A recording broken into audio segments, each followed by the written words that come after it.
Hoje a gente vai falar sobre 15 regras de boas práticas que você e as pessoas que você conhece têm que praticar dentro da academia de luta. Até porque se for numa academia de ginástica, de musculação, são totalmente diferentes. por exemplo. É outro. Cara, isso aqui já aconteceu comigo. Já aconteceu com velho diversas vezes. Não torça os dedos do seu colega de treino, nem do seu professor. E torcer os dedos não é tipo pegar aqui a mão toda, sabe? E torcer. Que eu acho que até rola. Você tá aqui, pô, pega aqui a mão toda aqui, aí o cara consegue, ele tem força. O problema é que pega um dedo, cara. Tem um cara que pega dois dedos assim, às vezes tá aplicando mata-leão, por exemplo. Aí nego pega o teu dedo aqui e faz assim, ó, pra arrancar. Cara, direto isso acontece comigo. Direto acontece. Se você tá no estrangulamento, uma guilhotina, por exemplo, ele vai tentar, o que ele achou, ele pegou um dedinho aqui, ele torce pra tirar. acaba tirando. Não, ele tira. ele tem que tirar, né, cara? Não tem como. Só que isso é uma posição ilegal, né? Você não pode, dentro da luta de chão, acho que nenhuma luta, você pode pegar um dedo, a não ser que você esteja fazendo Krav Maga. Krav Maga é permitido, né? Permitido até mordida, porque não pode ser uma puxão de dedo. Caneta no olho, né? Recomenda treinar lesionado? Depende do nível da lesão.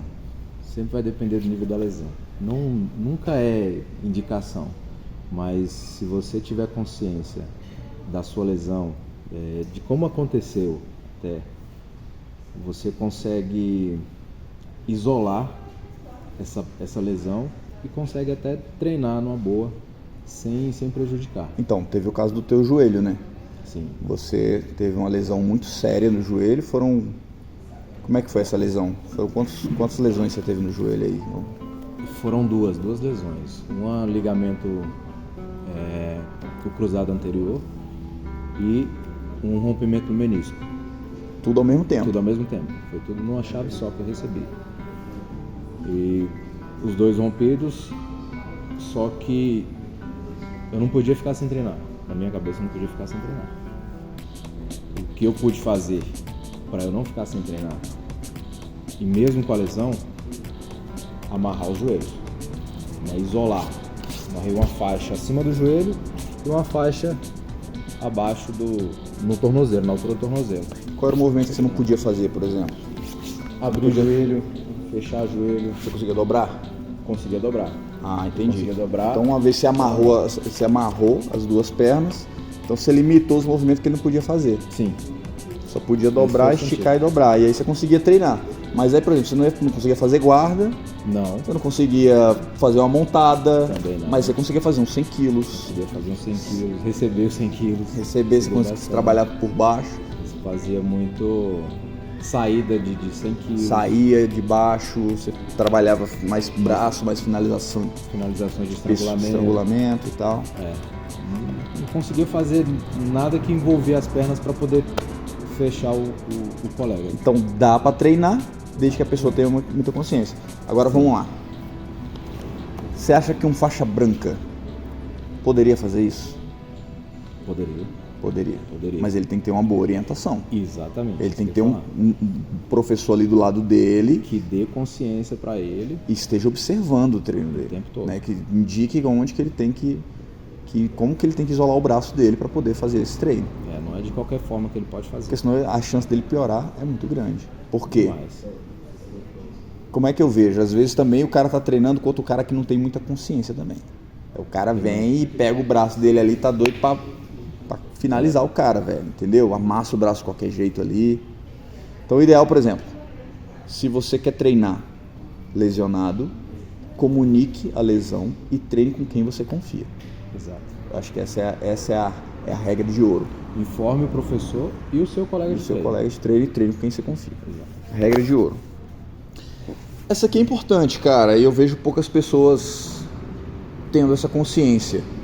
Quando for treinar com quem é mais fraco que você, use menos força. O que é menor, né? A pessoa que é tipo menor no sentido, não é só de estatura, né? A pessoa que é menor em termos de força ou até de repente habilidade, de conhecimento, use menos força, né? Porque tem cara, velho, que é o seguinte, os caras treinam pra dar a vida com um cara que é monstrão e treina pra dar a vida com um cara que tá fazendo aula experimental, velho. Exato. O cara mesmo, ele quer matar todo mundo.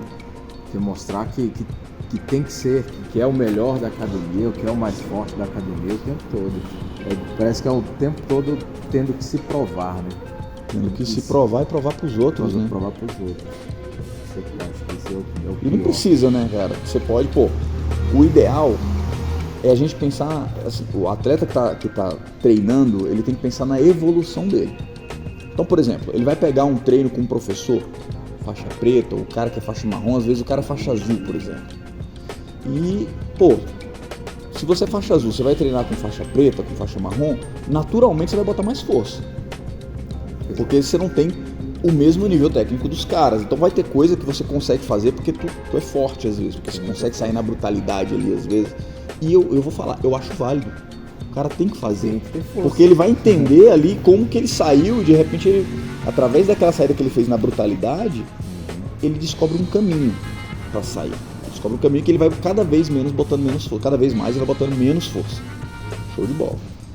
Agora esse mesmo cara, velho, quando ele pega um cara que é menor que ele, quando ele pega um cara que é às vezes menos graduado e menor, e esse cara ele dá vida e mata no bom sentido, assim. Ele amassa o cara de tudo quanto é jeito, como se ele estivesse fazendo com o último campeão do UFC, velho. Assim. Pior é quando o mais fraco encaixa alguma posição, encaixa alguma finalização. Aí ele quer usar a mesma força que ele usou com o mais graduado, com faixa preta, com faixa marrom. Porque ele quer sair dali. Ele não pode ser finalizado por um menos graduado. Né? Ou por mais fraco. Ou por um mais fraco. Uma pessoa menor, ele não pode ser finalizado. Só que o que tá acontecendo com esse cara? Tá deixando de evoluir. Ele tá deixando de aplicar movimentos em alguém que é mais fraco que ele, alguém menor que ele, aplicar movimentos que ele não aplicaria treinando com os caras que são mais graduados. Tá perdendo a oportunidade de conhecer a própria força, de conseguir trabalhar a própria força. Dominá-la. Dominar o seu próprio corpo, dominar. O cara que põe força o tempo todo, ele não tem domínio sobre si. É o cara que vive fadigado, é o cara que cansa mais rápido. É o cara que só dá toda hora cãibra. É o cara que lesiona pra caramba. Ele tá sempre tensionado, sempre. Ele não tem momento de flow. Acho que pra ele, eu tenho que colocar a força o tempo todo, do começo ao fim. Não seja esse cara também, gente. Para de ficar botando força o tempo todo. Põe força de vez em quando. O tempo todo não. Conheça a sua força.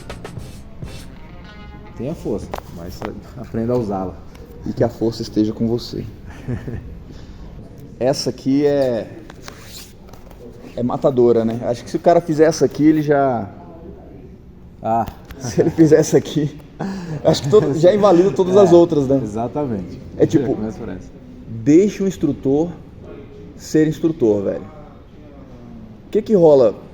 Diversas vezes a gente tá dando aula, ou o instrutor tá dando aula, e sempre tem alguém que tá ensinando outra parada em paralelo no tatame. Já aconteceu contigo isso? Várias vezes. Dentro da turma sempre tem um outro instrutor além de você. Ensinando algo que não é a técnica que foi programada pro dia, né? Exatamente. Sai totalmente fora do contexto que está sendo passado no dia. Mas aí eu tenho uma dúvida. E o cara que está ensinando aquilo que você também já está ensinando? Isso é ruim? Eu que seja até o pior, né? É pior? Eu acho que é pior. Você já está mostrando uma coisa e vem outro e mostra a mesma coisa. É porque fica uma conversa paralela. O cara você está explicando, o cara está ali mostrando os detalhes da mesma coisa que você está mostrando aqui.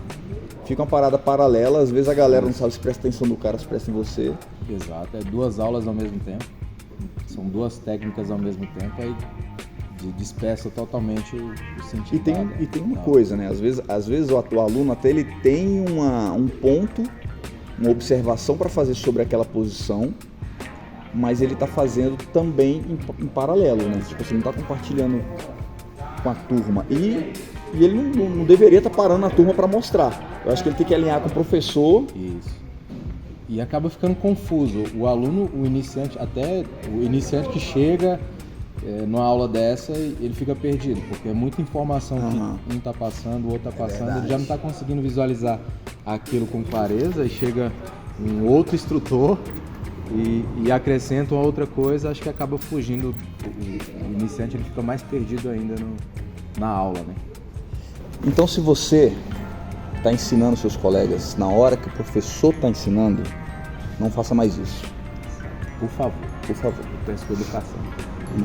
E você falou aí, já caiu em outro item da lista, que é as conversas paralelas que atrapalham o treino. E que nem são de técnicas. Nem são de técnicas às vezes.